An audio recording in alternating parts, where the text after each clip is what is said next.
Hey, Bills Mafia. We know there's only one topic every day. All Bills, all the time.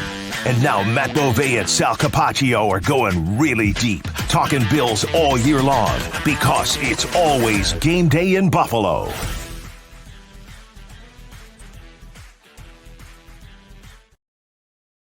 All right, raise your hand if you saw that coming from the Bills, the way they manhandled the Cowboys and won by that much. All right, put your hands down, everybody, me, you, everybody out there.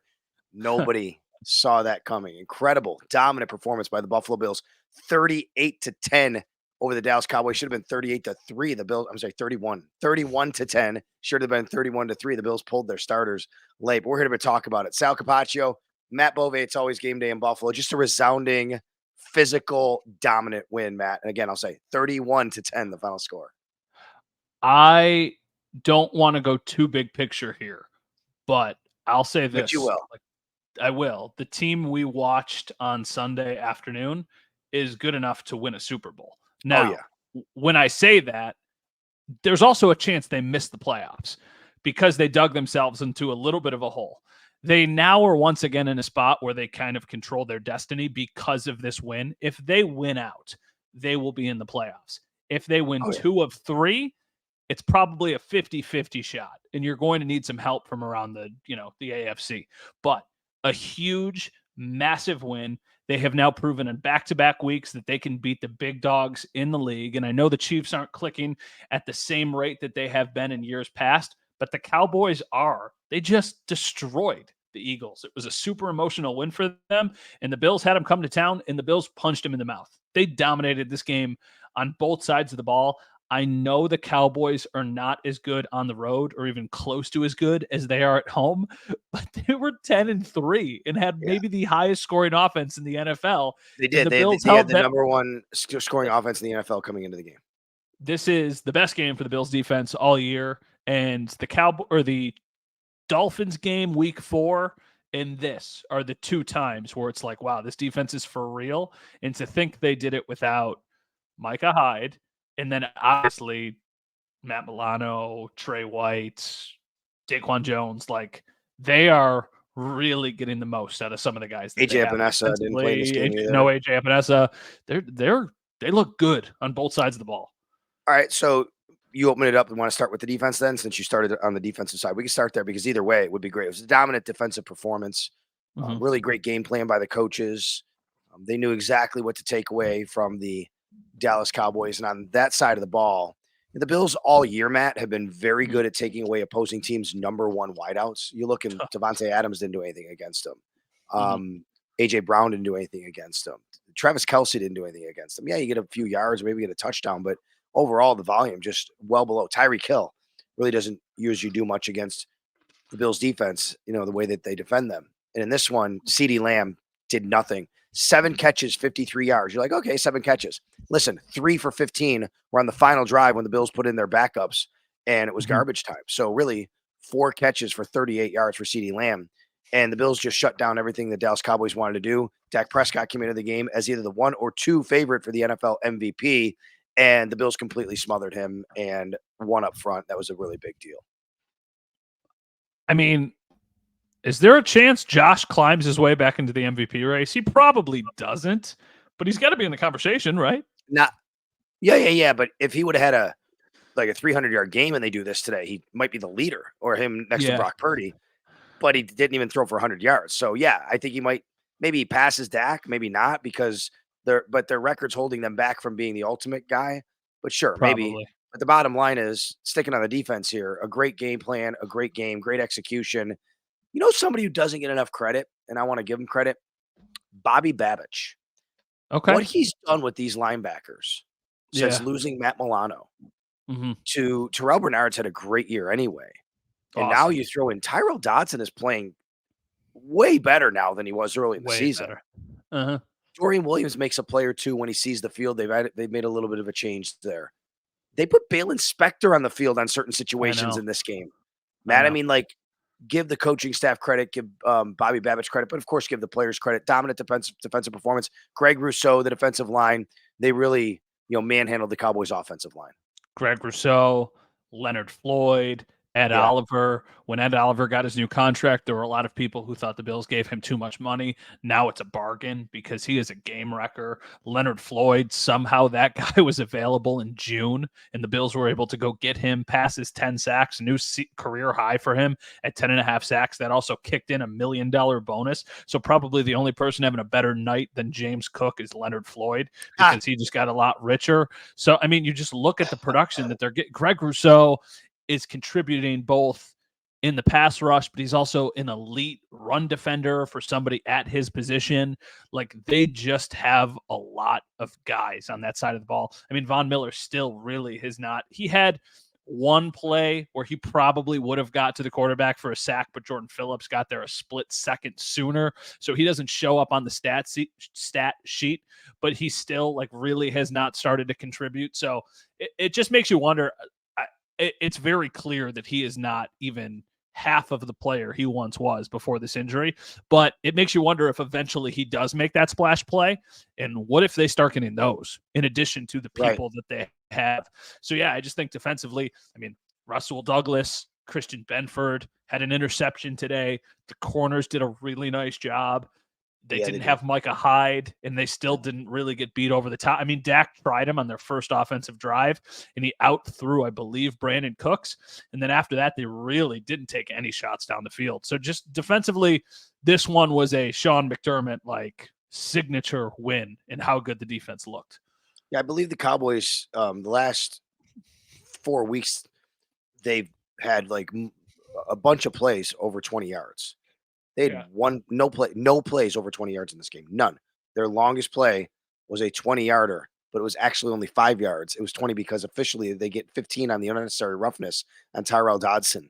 The Cowboys had 0 plays that went over 20 yards in this game, which is amazing.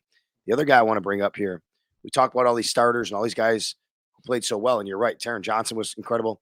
How about his backup, who's also the backup safety, Cam Lewis? Cam Lewis comes in and just makes plays. Every time this guy's on the field, he makes solid plays. Yeah, I just think that they have so much depth at so many different levels. And what's that quote? That depth is a good thing until you need it. And I think that that's usually pretty true. But at the same time, it feels like the depth is now starting to get comfortable in the roles that they have to play. I don't think that has been the case for the majority of this season, but it feels like now it is. Like there was a very noticeable drop once you lost Daquan Jones, once you lost Milano, once you lost Trey White. Well, now the guys who have had to step up into those roles are playing as good as they have played, and it's still not as good as it would be if you had a fully healthy unit, but it's much closer to the defense we saw give up only 20 points to the Dolphins as opposed to the team we saw give up a last-minute touchdown to the Patriots or let the Broncos march down the field at the end of the game. Like, I would like to think that this defense, given in those situations, would not even be in those situations because they would get that team off the field. They would make a big stop. They would make a big play. So, yeah, I just think that it's really impressive what they've been able to do with all of the pieces that they have missing. Well, let's flip it around and talk about the dominant performance by the offense, especially in the run game. All right, I'm just going to say 2 words, Matt Beauvais here. Ready? James Cook. Okay. Go ahead. I mean, it was unbelievable. It was dominant. Dominant doesn't do it justice.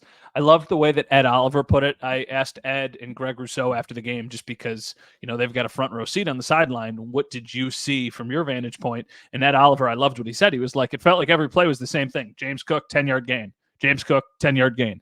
James Cook, 10-yard gain. I saw a post from somebody that said if you took out James Cook's 2 longest runs, he still averaged more than 6 yards a carry, like 6.2 yards a carry. And then when you also see what he did in the passing game, what do you have, like 220 combined total yards or something? 222, 221. Like, that's absurd. I mean, that's a historically good game. It's the first time somebody has had that for the Bills since 2009? Yeah, and it's the first time, I believe, could be wrong here. I was listening to the post game on our station, WGR Sports Radio 550, and I believe Bulldog said it's the first time since Thurman Thomas in the 90s someone had over 200 total yards for the Bills and included a rushing and receiving TD. Okay, that sounds right. I think the last time a Bills running back had gone over 200 yards rushing was Fred Jackson in the He didn't last do that, game of though. the. Was that? No. He didn't do the whole touchdown, receiving, rushing No, touchdown. So yeah, I mean, James Cook didn't have 200 yards rushing, though. He had No, 200 total. I know. I'm just saying, like, he was so close to that it started to. Oh, yeah. I heard people talking about that stat because Gotcha. it was like, oh, it might get to that point, but that happened because Fred Jackson was on the verge of 1,000 yards and they fed him the ball so he could actually get past 1,000 yards. Like, that's not what was happening for James Cook. He was just so efficient in this game, and I think the most impressive thing about it was everybody knew he was getting the ball. They just kept going and going and going to him, and he just kept getting chunk plays, 6 yards, 7 yards, 5 yards. It never felt like they could. So kudos to him, but also kudos to the line, because some of the lanes that they were making for him were pretty ridiculous. You're right. I mean, the offensive line was terrific in this game. The way that they, just dominated up front. And let's think about this for a second, okay? Micah Parsons, I understand he's mostly used his big thing is he's a pass rusher, but he's on the field a lot because he's great. He plays great in every area. He puts up the pass rush numbers. Micah Parsons in this game, 2 assisted tackles, 0 solo tackles, 0 sacks, 0 tackles for loss, 0 quarterback hurries. I mean, you talk about doing a job on the other team's best player. We just talked about how they covered CeeDee Lamb. I mean, the job they did on Micah Parsons was awesome. That's the offensive line. That's offensive coordinator Joe Brady. That's offensive line coach Aaron Cromer. I mean, the communication to be able to, know where he is on every play is the first part, but then it's the execution. And he did nothing in this game. Offensive line was completely dominant. James Cook's vision and, his burst is amazing. But I think his vision and his patience are just incredible to me. When he knows when to speed up, he knows when to slow down, knows where and when to move his body. It's pretty awesome to watch. To me, it's his balance. Like, what he can do when he is off balance and still move forward, get some extra yards. I think a good example of it is the second touchdown he had, the long rushing touchdown, where he kind of gets clipped low, but he's able to stay on his feet and then get the yards after contact. And it's not the yards after contact that I think most people probably think of. When you hear yards after contact, most people think like a guy plowing somebody over and falling forward and getting 2 or 3 more yards. For somebody like James Cook, it's like him getting hit and having the awareness and the elusiveness to kind of stay on his feet and continue to kind of use that momentum to move forward. He's just balance. Contact balance. I mean, he's a really elusive, shifty guy. James Cook has become the guy. I mean, he's averaging like 5.1 yards a carry. He's about to hit 1,000 yards. He's certainly a threat in the passing game, more so than they have had probably since LaShawn McCoy. So he kind of checks all the boxes. He'll never be, or at least I don't think, he'll probably never be a goal line guy. He's going to be somebody, if you have in fantasy football, there's going to be times when you get frustrated because he might not get those short yardage situations. Right now, they bring in Latavius Murray, or they use Josh Allen, or they bring in Ty Johnson for those. But it is very clear he has emerged and kind of proven that he will be the feature back on this team. And that's not only exciting in the short term, but also exciting in the long term, because you have him for 2 more years on an incredibly cost-controlled contract for a team that needs playmakers offensively. Yeah, because obviously you're paying Josh Allen a big number now after his rookie year, and now you have to find other ways to win. And listen, that's what they did because, I mean, what I mean by that is, you can't always rely on Josh. And in this game, he had less than 100 yards passing. This is not an indictment on Josh Allen. He had like 4 drops, basically. What I'm saying is, it says a lot about this team, and it's scary for the rest of the league, the rest of the AFC especially, to see Josh Allen throw for less than 100 yards and the Bills to put up 31 on the Dallas Cowboys and win. Did you know that he's averaging in his career 5.3 yards a carry? James. I knew he was over James 5 Cook? Because he's always he finished. Matt, if he would have had 18 more rushes last year, I think it was 11 more rushes. If he would have had 11 more rushes, he would have been the number 1 running back in yards per carry last year in the entire league. Yeah, he's dynamic. I think that's the right word to use for him, is dynamic. And I'm sorry to go off of your point, but if you would have told anybody before this game that Josh Allen was going to finish with the day that he had, just the stat line, maybe not the 2 touchdowns, but this is how many passes and this is how many yards, I would have absolutely thought the Bills just got their doors blown off. I would have never thought that they committed to the run as much as they did in this game. But to their credit, I mean, this is exactly the conversation we had with Brian before the game from Dallas. Brian brought us. He came and joined us on our last podcast. And we said, what do you have to do to win the game? What do the Bills have to do to win the game? And he said they have to dominate the line of scrimmage and run the ball. And if you can keep the Cowboys kind of in a close game and not let them get ahead, then that's when you can beat them. The Bills jumped out of the gate early and never even let them get within striking distance. And the thing that was so impressive to me was, like, I talked about how everybody knew James Cook was going to run the ball. At the beginning of the second half, the Bills defense gets a really big stop. They force a punt, and then they go 15 plays down the field. It was an 8.5-minute drive. James Cook had his one lone mistake of the day, dropping a ball, what probably would have put him in the end zone. But at that point, it was made it from 21-3 to 24-3. And that was like, okay, they're going to win this game. Like, they are not letting the Cowboys come back. They just took basically the entire third quarter off of the clock, and you've just sealed the game. So that's always impressive when you can have success, even when everybody, including your opponent, knows what you're trying to do. Yeah, 12 plays, 72 yards, 11 plays, 71, 11 plays, 61, 15 plays, 65 yards, 6 plays, 62 yards. These drives were incredible what the Bills did. They held the ball for over 35 minutes. It wasn't always rainbows, though, for the offense. Stephon Diggs had an amazing one-handed catch. He also had a drop early on in the game, and he only caught 4 balls for 48 yards. You also had 0 catches once again for Gabe Davis, and Dalton Kincaid had 2 very uncharacteristic drops as only 2 targets of the game. So it wasn't all perfect for the Bills, but it's kind of in a way a good thing, right? Because again, they didn't have to be perfect. They weren't perfect, and they still won this game by dominating. Now, a lot of times this year, they make 1 or 2 critical mistakes, and that's what cost them the game, Matt. In this one, they made a few mistakes, and it didn't matter because they played so well.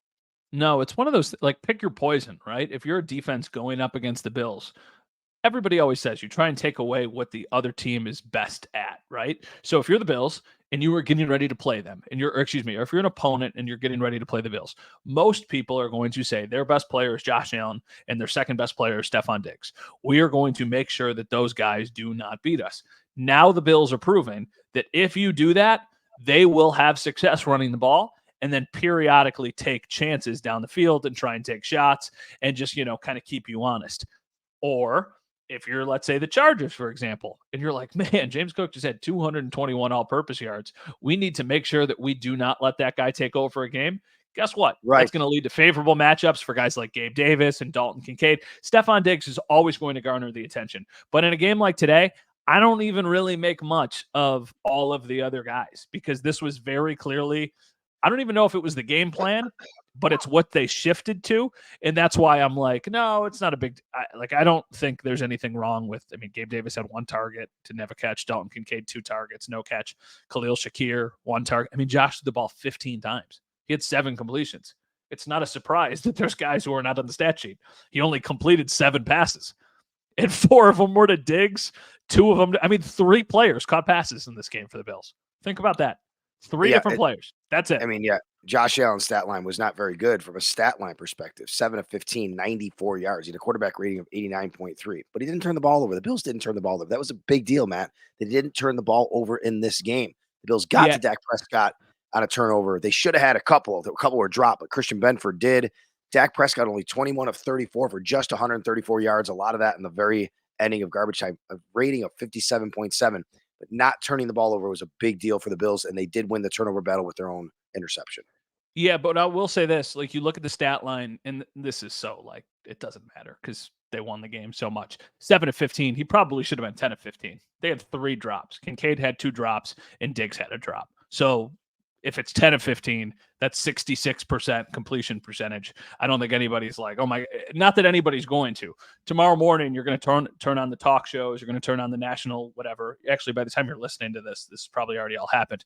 Nobody's talking about Josh Allen having a bad game. Nobody's talking about Josh Allen having a good game. They're talking about, hey, look, the Bills found a way to beat a team that a lot of people thought was one of the best in the NFL. And I think now the Bills have kind of reminded everybody of, like, hey, look, We're still around. The thing that I thought of a lot today before the game was how the last time the Bills played the Cowboys, it was like they were a rival. That was in 2019 on Thanksgiving, and it felt like that's kind of when they burst onto the national stage of being like a very legitimate team in this league. And I think once again against the Cowboys, they kind of proved to everybody that they are still here. Like they're still a team that you do not want to see in the play. If you're any of those teams in the playoffs, you are really hoping the Bills do not make it, because you would be terrified to play the Bills compared to the Colts or the Texans or the Steelers or the Browns. Like you want nothing to do with the Bills. And that's why I said at the beginning of the podcast, like, I really think if they get in, they could go on a run. For sure. No doubt about it. The Bills with a dominating win in this game. It's a good segue into talking about what happened around the league. And let's answer some of your questions here on the pod. All right. So let's start, Matt, with the Bills didn't get a lot of help on Sunday. They got a little bit of help on Saturday. Some nice help from Detroit beating Denver. Needed that. But Minnesota could have really helped by beating Cincinnati. They blew it. And then Pittsburgh losing to Indy, Indy winning, probably not a great result for the Bills, but as long as the Bills keep winning, it won't matter any of this. They did jump a couple of teams because of it. But then on Sunday, Chicago can't close out Cleveland. Cleveland wins. And the Titans can't close out the Texans. The Texans win. So the Bills are still on the outside looking in, but it's getting more favorable. It's looking better. They do go to LA next week to play the Chargers. It's a Saturday night game. But right now, it's looking a lot better than it did, obviously. And the Bills are in very good position to put themselves in position not only to make the playoffs, but maybe even challenge Miami for the division in Week 18. Yeah, well, there's a lot of layers to this, right? So let's first talk about the division, and then we can talk about the wild card. If Miami loses one of their next two games and the Bills win their next two games, they will have a chance to win the division in the final week of the season and then host a playoff game. If you were the Bills, I think you're probably hopeful that the Dolphins lose both of their games and you win both of your games, but it still wouldn't matter because it would still come down to the last week of the season, right? No matter what for the division, whether the Dolphins win one or two. If the Bills win the next two and the Dolphins lose one or two, it'll still come down to the last one, because if the Dolphins win, then they would still have the tiebreaker, right? If the Dolphins win two, the Bills can't catch them. Is that what you're asking? No, I'm saying if the Dolphins lose their next two games. Go ahead, yes. And the Bills that's correct. Win their next two games. Win one. That's correct, because, yes, that's exactly right. Then it wouldn't matter, basically. So there's like no scenario really, unless the Bills lose their next two games, where Week 18 won't matter, right? I believe that's correct, yes. Okay. So for the Bills, you need Dallas. Or if the Dolphins win their next two games, that wouldn't matter. If you for the division are a Bills fan listening to this, you now need to go from rooting against Dallas to really rooting for Dallas. Oh, yeah. Because now they play the Dolphins. And I don't know about you, but I would not want to get this team after they got embarrassed this week. So, no. And listen, the Dolphins are a better matchup for Dallas than the Bills are. They're because the Dolphins are going to try and throw the ball. They're not going to try and be this powerful team to beat them up front. They're going to try and throw the ball on them. The Cowboys they play a lot of dime. They're very fast. Pass rush. I think this is a tougher matchup for Miami than it is for Buffalo, considering what we just saw out of Buffalo and how they handled them. Dallas matches up much better against Miami because of their styles. Yeah, for sure. So, and it's back-to-back games that are really tough for Miami. So they've got Dallas, Baltimore. And then they've got Baltimore. Dallas is playing for a chance at the 1 seed in the NFC. Baltimore is playing for a chance at the 1 seed in the AFC. So you need the Dolphins to lose one of those games. And then if the Bills take care of their own business, they still have a chance at winning the division with a win in Week 18. If the Bills win their next two games, but then lose to the Dolphins in Week 18, it is about a 50-50 chance that they get into the playoffs, according to the New York Times playoff predictor. The thing that really kind of hurts the Bills is that they don't have tiebreakers against teams like the Broncos, against the Bengals, against some of the teams that they're chasing. So you just really are rooting for those teams to kind of lose, just to give yourselves multiple. What you want is, first off, just to win out. if the Bills win out, they're going to the playoffs, and they're probably even hosting a playoff game. You just want to give yourself options. You want to give yourself like a kind of a backdoor way of getting into the playoffs if for some reason you lose one of the games. Because Miami, I'm higher on Miami than everybody, it feels like. And I know I've been for like a year and a half. I just don't love it's basically a playoff game before the playoffs. So just it also could happen, Matt, is in this scenario we're talking about, it could very well be a rematch in week 19. The Bills could play the Dolphins in week 18, and then they could play each other again in week 19. It's becoming more and more likely as you go on here. Well, but how? Because if the Bills don't get in as I guess it depends who wins the division. Because if the Bills get in but don't win the division, they'll probably be the 7th seed. So they'll probably be going on the road to whoever's like 2. And I don't think that'll be Miami. So I guess you're right. I don't know. There's so many different things that could happen in this whole scenario. But at the end of the day, I disagree with the 50% that the New York Times or the ESPN playoff machine, they're not predictive analysis over the next few weeks. They're just saying how the math works right now between what the records would be. To me, if the Bills win 2 out of 3, they're getting in. You would have to have of the 1, 2, 3, 4 teams in front of them, like you'd have to have most of them go basically 2-1. And that's not going to happen. You're going to get some losses in there. Some teams are playing each other. So I think to win the next 2, I think you're almost, to me, the way I look at it, just look at the schedule, I think you're almost going to, someone have to really go wrong for you to get it, to not be in. So who do you think are the biggest threats for the Bills right now? The Texans and the Bengals? No, well, the Browns are probably going to make it. So at least the Browns 2 are going spots. to make it. At least 2 spots. So this upcoming week, the Bengals and the Colts. Okay, so this upcoming week, because of their schedules, by the way, the Bengals play the Steelers. The Steelers stink, so they're probably going to win. The Colts play the Falcons on the road in Atlanta. I don't think the Falcons are very good either, but they are still in the mix. Look at the totality of the schedules here. For sure, Colts schedule isn't that hard, but they do. But the Texans and Colts play each other week 18. Yes, exactly. And in the next week, in week 17, the week that the Bills host the Patriots, the Chiefs host the Bengals. So that week you are a Chiefs fan and you are just hoping that the Chiefs beat the Bengals, and then the Raiders are playing the Colts. So they're, a team that's certainly in the mix. And then the last week of the season, the Browns are playing the Bengals. So once again, you were rooting for the Browns in that scenario, and the Colts and the Texans, like you said, play each other. So who the heck knows what's going to happen there? And then after that, is there really any other teams that would be like certainly in the mix? The Broncos and Raiders. You need the Broncos. And the Broncos schedule is not all that difficult. To be quite honest. No, the Broncos schedule that's the one that I think you're scared of because they would have the tiebreaker if you were both 10-7. If you both. If you lose once and then they win out, they would leapfrog you. So you need the Broncos also to slip up. But all of this is null and void if you win out. If the Bills win out, it's all null and void. They're getting into the playoffs, and they're probably, honestly, even hosting a game, and they would be maybe the most dangerous team in the AFC. All right, let's get to a couple questions here. People wrote in. We tweeted out if you want to ask us questions. I really like this one. I actually thought about this one. This is from Chris. Okay. Favorite Brandon Beane edition this year. So instead of favorite, I'll just switch around and say, which was the best, most important, and the best, how they went about it, what they did. Rasul Douglas, Leonard Floyd, Connor McGovern, Osiris Torrance. I will say short-term Leonard Floyd, long-term Osiris Torrance.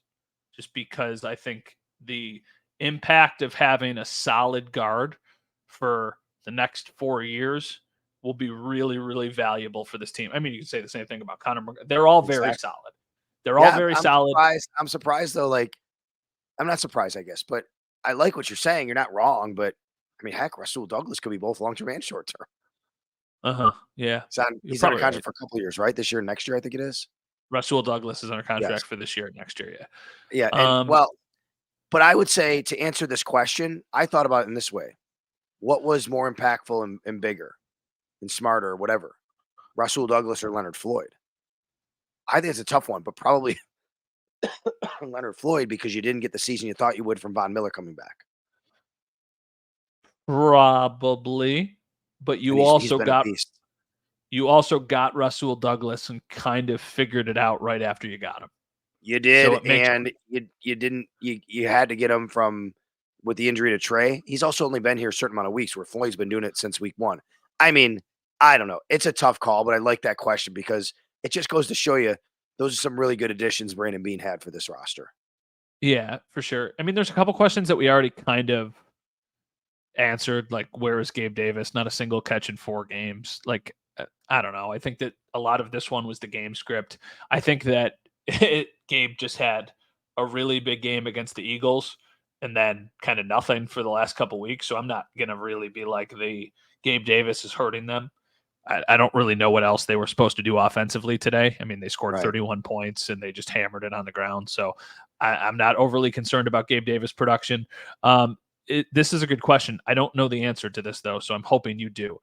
Okay. Is there any way the Bills could clinch a playoff spot before the final week of the season?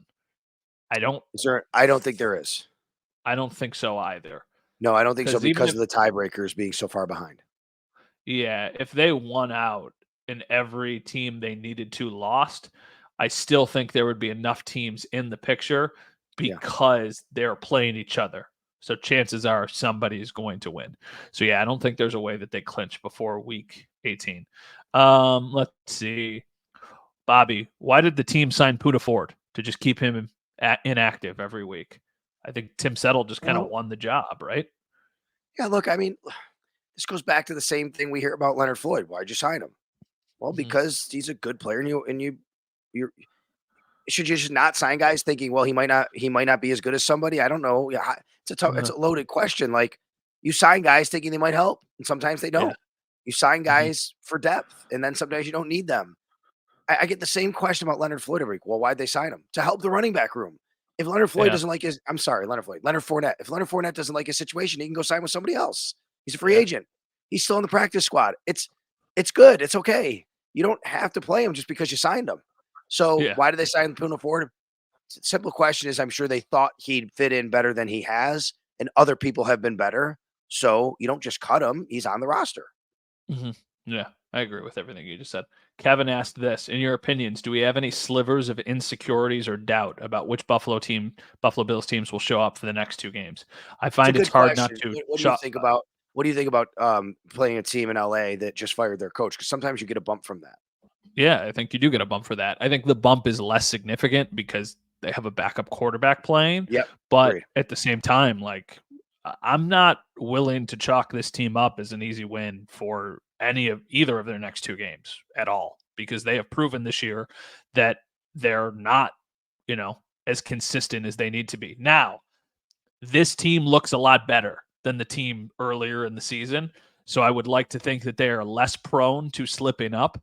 But human nature, like, I don't know, I'm from Buffalo and I've seen weirder things, right? Like, how weird would it be? How Buffalo would it be to beat the Cowboys like they did and then go on the road and slip up and then ruin everybody's Christmas, probably, if they're a Bills fan? So I don't think that's going to happen. They're a 13.5-point favorite for a reason.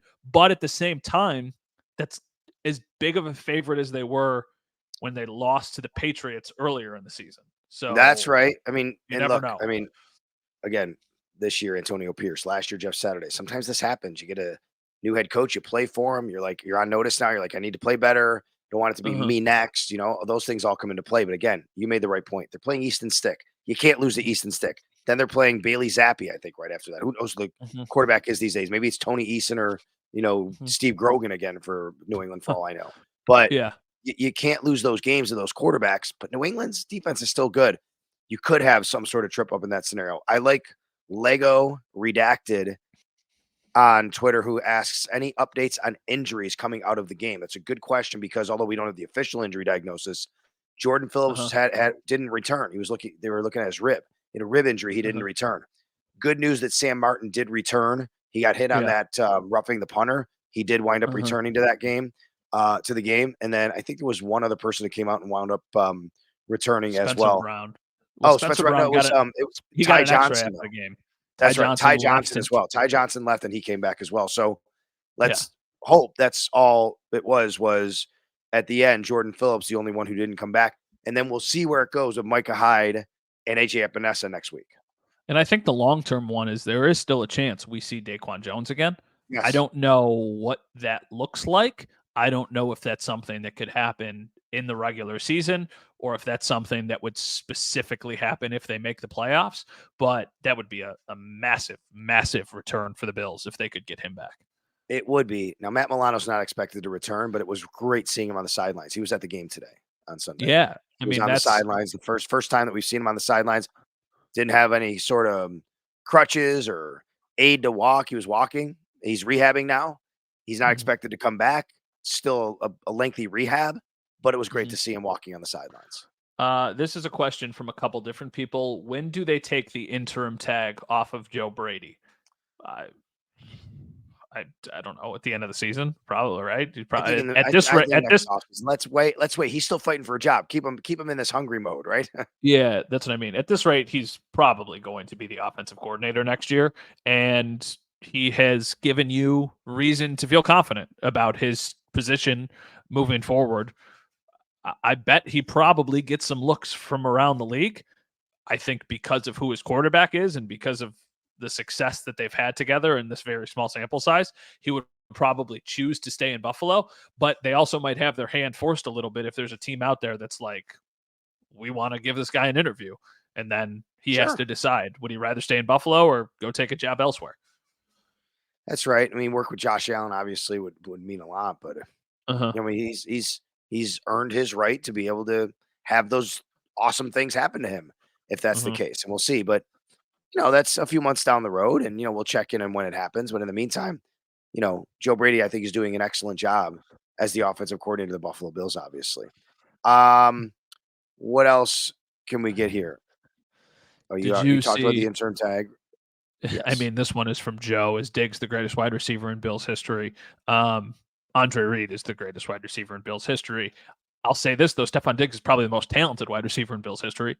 And if they ever win a Super Bowl, he'll become the most important Bills wide receiver in franchise history. I mean, I don't think that's crazy, right? Like if they ever win a Super Bowl with like this team, Josh Allen is the most important athlete in Buffalo sports history, and Stephon Diggs is very high on that list as well. One more. Ed says, what have you noticed about Vaughn in the last couple of weeks? I won't talk about last week necessarily.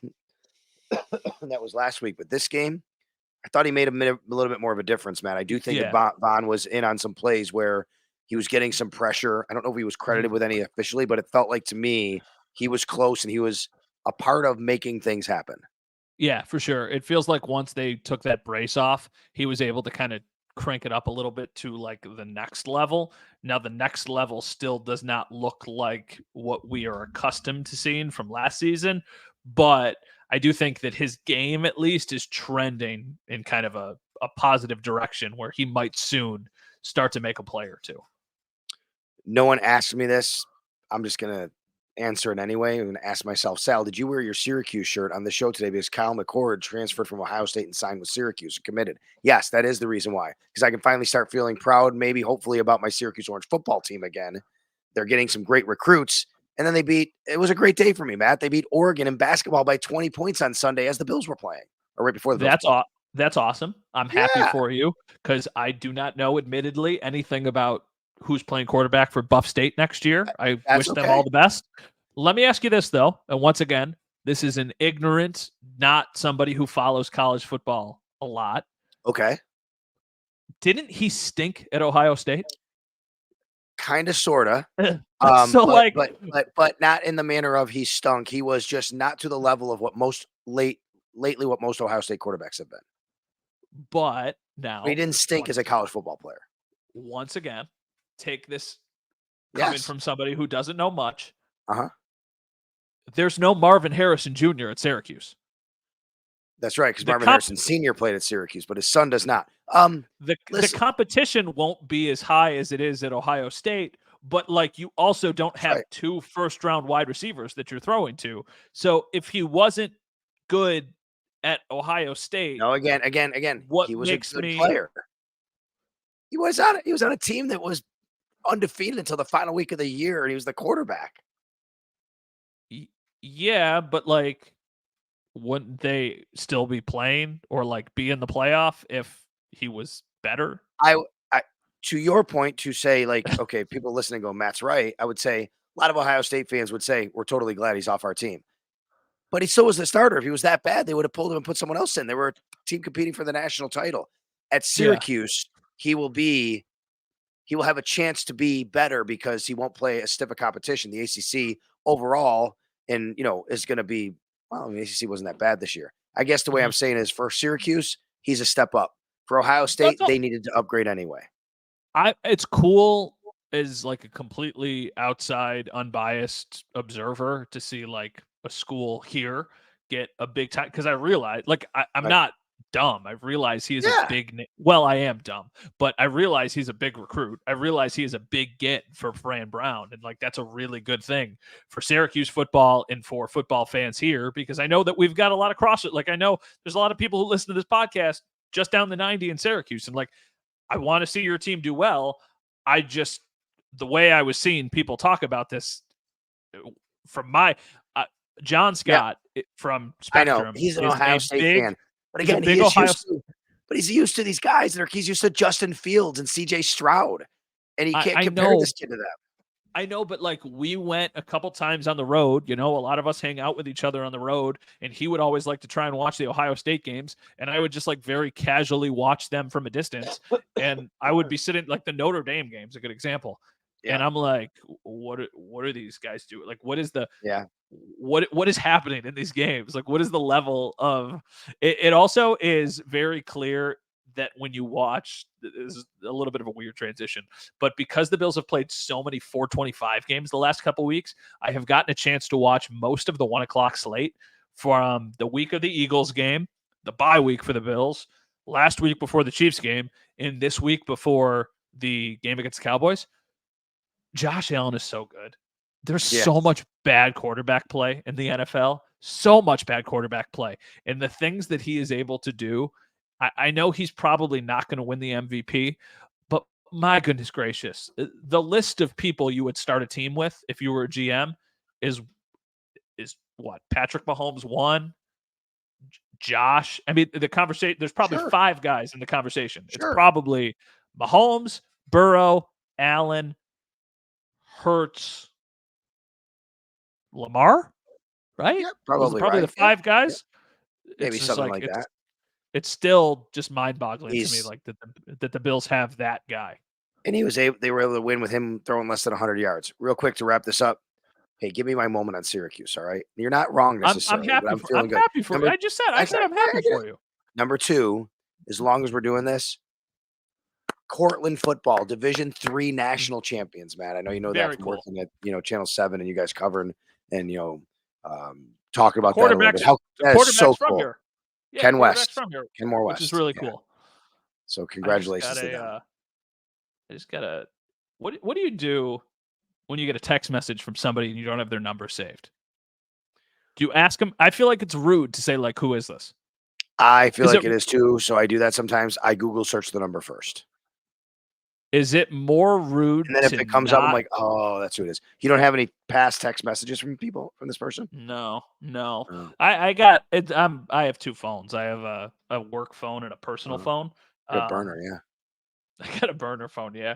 So I guess if you have my personal phone, it's probably, I don't know, better. Like, I don't know. I feel weird. I don't, and maybe the person who texted me is listening to this podcast. Yeah. And they're going to be like, what an asshole. He doesn't even have my cell phone number. But is it more rude to ignore it or to say, who is this? I would answer the question or comment on whatever they sent you and then say, I'm sorry, who's this? Hey, I got a new phone, even though I didn't, right? New phone, used that line. I've used the, hey, I got a new phone. I'm sorry. Just to say, sorry, I don't have this number logged into my phone. Who is this? Yeah. And then when they tell you, profusely apologize. That's all. Yeah. So yeah, that's just my little. It happened while we were watching this. We weren't even going that long. We went pretty long. We're off tonight. The rails. Did you see the last question? This is a funny one. They said, who would win in a fight, Sal with hair or Beauvais without hair? Does our hair have anything to do with a fight? What does the hair have to do with a fight? I'm not really sure. Literally, Mike is laughing. Idea. I can see Mike in the little box at the bottom of the screen laughing at the question. Well, I'm a lover, not a fighter. Yeah, me too. You know, I'm 50, so I don't really want to be fighting anybody. I think I'm in pretty good shape, but not as good a shape as I need to be. In fact, I'm going to be playing flag football again soon. I got to get back into the kind of shape I need to be in flag football. So there's the answer from my end, which didn't really answer it.